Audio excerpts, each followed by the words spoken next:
You know, it is a question that literally every professional has to probably ask themselves at some point. Like, why do some companies seem to just innovate effortlessly? Almost like it is in their drinking water or something. Right, while others just throw massive, massive budgets at these innovation initiatives and they remain completely stuck in the mud. Exactly. It is You wild. know, and it really is the ultimate corporate paradox. I mean, you see these legacy companies desperately trying to reinvent themselves, sort of spinning their wheels, while a competitor just glides right past them. With a solution that seems, entirely obvious in hindsight. Mm-hmm. So, welcome to the deep dive. We are looking at a really fascinating piece of research today. Yeah, it is a great one. It's a paper titled Authentic Leadership as a Catalyst for Innovation by Dr. Jonathan H. Westover. And our mission for this deep dive is to basically uncover the actual sequential chain reaction that leads to true innovation. Because, as this paper makes abundantly clear, innovation is almost never about those lightning strike eureka moments. Right, the lone genius in a garage. Exactly. It is about building a very specific organizational ecosystem. And I think we need to establish why this matters for you, the listener, right now, regardless of your industry. Yeah, lay it out for us. The landscape has fundamentally shifted. Innovation, it used to be a way to stand out, like a competitive advantage. A nice to have. Right, and nice to have. Today, as the paper points out, it is an existential necessity. I mean, digital transformation, market volatility, shortened product life cycles, you either innovate or you fade away. What's adapt or die, basically. Pretty much. But more importantly, innovation has expanded completely out of the R&D department. It encompasses all roles now. Wait, all roles? Yeah, operational improvements, customer service, business model shifts. That means whatever your job title is, you are operating in a world where innovative work behavior is, it's basically a job requirement now. Okay, let's unpack this. Yeah. Because we do tend to think of innovation as that lone genius having a light bulb moment. But based on this research, it is actually more like wiring an entire house so the power can actually flow. Mm-hmm. I love that analogy. Thanks. But to understand how to build that wiring, we first have to understand what we are actually trying to power up. Right. The goal is what the research calls innovative work behavior. And that behavior is not just sitting around a whiteboard brainstorming. That's a common misconception. Just throwing sticky notes on a wall. Yeah, exactly. It is a rigorous three-phase process. So phase one is idea generation, spotting problems and coming up with novel solutions. Which is where most companies stop, I imagine. They absolutely do. But phase two is idea promotion. You have to build coalitions. You have to secure resources to actually support your concept. Right. And then phase three is idea implementation, actually turning that concept into a tangible practice or product. So that implies a heavy need for political acumen and persistence, not just creativity. Oh, absolutely. Like you have to be able to navigate the corporate system to champion an idea from that sticky note into a real product. You could have the most creative workforce on the planet, but if they lack the organizational support to promote and implement those ideas, you have nothing. Wow. And that leads us to a massive disconnect in the corporate world today, because executives consistently state that innovation is a top priority, right? Sure, they all say that. Yet fewer than 1/3 are actually satisfied with their organization's innovation performance. Less than a third. That is crazy. Yeah. And reading through Dr. Westover's paper, it seems that dissatisfaction stems from a fundamental misunderstanding of how leadership actually impacts innovation. Yes. We just assume a charismatic leader can, walk into a room, mandate creativity, and expect it to happen. Like they just flip a switch. Right. So if I'm a manager, I can't just put a ping pong table in the break room, tell my team to think outside the box, and expect results. Unfortunately, no. The ping pong table is nice, but the research shows leadership does not directly generate innovation at all. It operates indirectly. Indirectly. Yeah. Okay, so I actually had to build a multi-step pathway. Exactly. You have to build the pathway. It works by creating very specific, intermediate organizational conditions. Okay. Since leaders can't just magically command innovation into existence, the research points to a very specific style of leadership that sets this whole chain reaction in motion. And that is? Authentic leadership. Okay, I have to play devil's advocate for a second here. Authentic leadership sounds a bit like a corporate buzzword for just being nice. I hear that a lot. Right, because sometimes businesses require hard, unpopular decisions. So does this framework have real teeth, or is it just HR speak? It absolutely has teeth. In fact, it requires far more courage than traditional authoritative leadership. Let's Yeah. look at the 4 pillars the text outlines. Okay, hit me. Number 1 is self-awareness, knowing your limits and modeling reflective practice. Harder than it sounds. Much harder. Wow. Number 2 is relational transparency, presenting your true self and openly sharing information, but, without oversharing. Right, professional boundaries still exist. Exactly. Number 3 is an internalized moral perspective. This means sticking to your ethical standards over organizational politics. Ooh, that is tough in a big company. Very. And the 4th is balanced processing. This means objectively analyzing data and actively seeking out dissenting, challenging viewpoints before deciding. Wow, okay, so how does this actually play out in the real world? Well, what's fascinating here is the Microsoft example from the source text. Oh, right, Satya Nadella. Yeah. When Satya Nadella took over as CEO, Microsoft was notoriously siloed and fiercely competitive internally. Almost toxic, from what I remember. Yeah, people were constantly trying to outdo each other. But Nadella didn't come in and just demand better code or threaten to fire underperformers. So what did he do? He implemented comprehensive leadership development focused on empathy, active listening, and vulnerability-based trust. But wait, how does vulnerability actually build software? Like, practically speaking. By changing the behavioral dynamics of the people writing the software, Nadella trained leaders to have a learn-it-all mindset rather than a know-it-all mindset. Ah, I like that. Learned it all. Right. And this hits on those first 2 critical pillars, self-awareness and relational transparency. Because self-awareness means actively acknowledging your own limits. Exactly. And when a leader does that, it gives their team permission to do the same without fear of penalty. Which is huge. And relational transparency reduces the ambiguity of where the boss stands because they are sharing thoughts openly. Okay, here's where it gets really interesting to me. Because if you combine that transparency with that 4th pillar, balanced processing, you prove that authentic leadership requires a massive amount of grit. Yes. Because balanced processing means you actively demand that people challenge your ideas. Like you are setting up protocols specifically designed to poke holes in your strategy before you launch it. Right, like red team reviews. Exactly. And that is uncomfortable. That is the complete opposite of just being nice. It is incredibly uncomfortable to institutionalize exposure to dissenting viewpoints. You are literally inviting people to tell you why your pet project will fail. Right. But that discomfort builds an environment characterized by deep mutual respect. And then that 3rd pillar, the internalized moral perspective, cements it. Because the team knows the leader won't just cave to pressure. Exactly. They aren't swayed by short-term politics. The team knows the leader's compass is fixed. And at Microsoft, this cultural transformation directly fueled their massive resurgence. Leading to their successful cloud platform and AI integration. Exactly. It wasn't just feel-good training. It drove real tech innovation. Okay, so you do all this. You practice self-awareness, you demand dissenting views, you hold your ethical ground. Does that instantly equal innovation? No, not at all. Wait, really? After all that work? It's just the first domino. The first tangible thing authentic leadership actually accomplishes is breaking down the psychological walls that keep people from sharing what they know. Ah, the silo problem. Yes. In complex organizations, the biggest barrier isn't physical distance. It's the fear of sharing what the paper calls tacit knowledge. Tacit knowledge being like the unwritten, unspoken know-how that just lives in employees' heads, right? Yeah. The kind of insight you only get from personal experience. That's exactly it. And fear of criticism keeps employees from sharing it across functional boundaries or geographies. Because if they suggest something unconventional, will they be ridiculed? Or if their idea fails, will their career be damaged?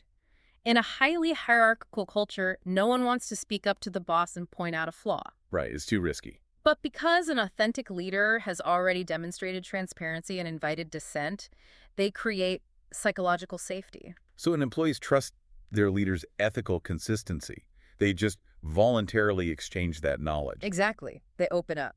But the text makes a crucial point here, too. Trust isn't enough on its own. You need actual infrastructure to capture that knowledge. Yes, you have to engineer the flow. And the paper uses Siemens as a textbook example of this. They built a comprehensive architecture called ShareNet. Oh, I geek out over the Siemens example a bit. Go for it. Because we've all seen a company internet that is just a digital ghost town, right? Yeah, totally did. But Siemens succeeded because they didn't just build a searchable tech repository and stop at the software. They offered actual financial incentives for contributing to it. Wow, so you get paid to share. Exactly. And they appointed formal knowledge managers whose sole job was to identify and document critical insights globally. That is dedication to the process. And they also held storytelling workshops, which initially struck me as odd for a massive engineering company. Sounds a bit soft for engineers. Yeah, but it makes perfect sense when you think about it. You can't just hand an engineer a spreadsheet of data from a different continent and expect them to care. Right. Storytelling humanizes the data. It builds the empathy needed for an engineer in Munich to actually pick up the phone and trust the insights of an engineer in Mumbai. It aligns the technology, the structure, and the culture all toward the exact same goal. I was thinking about this, and knowledge silos are really like having all the ingredients to bake an incredible cake, but every ingredient is locked in a different employee's cabinet. Oh, I like this. Right. Yeah. Like the flour's in marketing, the sugar's in operations, the eggs are in sales. Authentic leadership is the master key that gets people to willingly unlock their doors. Yes. And then an infrastructure system like ShareNet provides the mixing bowl so you can actually combine them. That metaphor captures the first half of the equation perfectly. But let's push that cake analogy further. Okay. If everyone brings their ingredients to the kitchen and mixes them, but the corporate recipe is so rigid that you are only legally allowed to bake vanilla cakes, all that shared knowledge is useless. Ah, I see. If someone suggests adding chocolate, the structure kills the idea. You need the ability to change the recipe mid-bake. And that structural limitation leads directly to the second mechanism in the chain reaction, organizational agility. Exactly. If knowledge sharing is the fuel, agility is the engine. So how does the paper define agility? It defines organizational agility as the capacity to rapidly sense environmental changes and reconfigure organizational resources in response. Basically, the ability to pivot. Right. Traditional rigid bureaucracies simply cannot pivot. They are trapped by their own rules. So what are the structural enablers for agility? Well, you need decentralized decision-making. You have to push authority down to the individuals and teams who are closest to the customer. Because if every decision requires 4 layers of approval and senior executive sign-off, You are dead in the water. which brings us to Zara, the ultimate example of this in the source material. Their turnaround time is just staggering. It really is. They can go from a design concept to having the physical product available in retail stores in 2 weeks. 2 weeks. It completely defies traditional retail industry norms. It's unbelievable. How do they actually do it? It isn't magic. It's a masterclass in structural agility. Zara gives their store managers the authority to order inventory based on real-time, local customer preferences. So it's not a distant executive guessing what people want. Exactly. It's made by the person on the floor watching what customers are actually asking for today.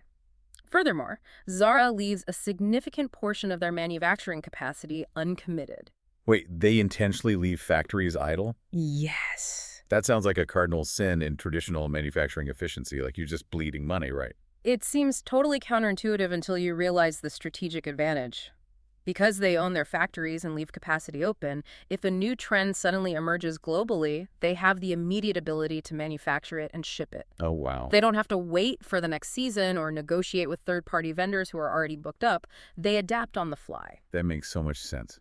And the paper also brings up Amazon as another titan of agility, specifically regarding how they handle decision-making and risk. Right, Amazon is famous for this. They rely heavily on what they call two-way door decisions. Yes, I love this concept. These are decisions that are easily reversible. If a decision is a two-way door, it should be made rapidly with minimal approval. You just put a simplified version of a concept out there, a minimum viable product, or MVP, and test the customer reaction. And then you iterate based on the data. They relentlessly use A/B testing to guide those iterations. But, this raises a really common concern. What's that? How do you prevent a culture of rapid experimentation from devolving into total operational chaos? Right. How does a company balance failing fast with avoiding disaster? You can't just have employees throwing random products at the wall and potentially breaking the core business. Exactly. And the paper is very clear about the safety net here. Controlled experiments. Controlled experiments. You don't roll out a wild new idea to your entire customer base. You test it with a small treatment group while maintaining a control group. And then you extract the learning, whether the test succeeds or fails, through rigorous after-action reviews. Yes, it's discipline, data-driven experimentation, not anarchy. Okay, so we have the grand theory mapped out now. Authentic leadership builds trust. Trust enables voluntary knowledge sharing. That knowledge flow fuels organizational agility. And agility provides the structural freedom for innovative work behavior to actually thrive. But to sustain this ecosystem long-term, it has to be embedded into the daily reality of the company, right? It does. It comes down to team dynamics. Which hinges on the absolute necessity of psychological safety. We touched on this earlier, but the text heavily references Harvard researcher Amy Edmondson's definition. Yes, she is the pioneer of this concept. It is the shared belief that interpersonal risk-taking is safe. It's knowing you won't be punished for speaking up with an idea, a question, a concern, or a mistake. And the source illustrates this beautifully with the Pixar brain trust example. Oh, this is a great story. Pixar routinely brings together directors, writers, and creative leaders to give totally candid, often brutal feedback on films in development. Brutal feedback. Very brutal. But the brilliant nuance here, the thing that makes the brain trust function without destroying morale, is that its members have absolutely no authority to mandate changes. Zero authority. None. They can tell a director that the second act of the movie is a complete disaster, but they cannot force the director to change a single frame. So their influence comes purely from insight. Purely from insight. And think about the psychological safety that creates. Because the brain trust can't force changes, the director is freed from the fear of losing creative control. Oh, wow. They can actively seek out and absorb harsh criticism because they know they're still in the driver's seat. They own the fix. It completely normalizes vulnerability in the creative process. It really does. But most of us aren't directing animated movies.